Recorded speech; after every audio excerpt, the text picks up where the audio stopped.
教育局努力之下，台南市110学年度的公立幼儿园增加42班691个人次，非营利幼儿园的部分增加2班60个人次，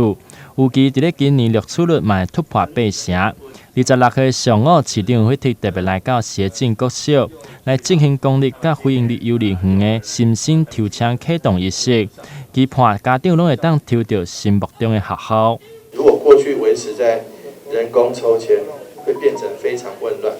人为有时候容易疏失，会弄错。但是交给电脑，把那些优先顺序1到52这样排清楚，然后你家长是，譬如说你孩子是几岁，是什么，一填，然后电脑就帮你分类，分类之后抽签，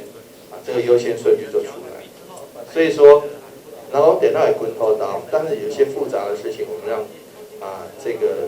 这样子的科技去帮我们处理，一方面公正，一方面也比较避免人为的出错。那今天又有黄律师在这边见证，我们也希望说，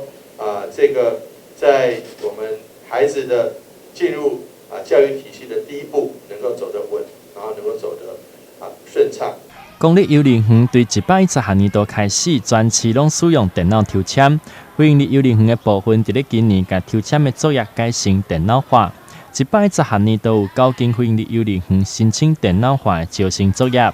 除了会当减轻老师甲家长的工作量，伫疫情严重的状况之下，嘛免搁大家齐做伙来等候抽签的结果，直接透过线顶就会当来查询，互台南市的家长增加经济方便性。台南新闻刘品言采访报道。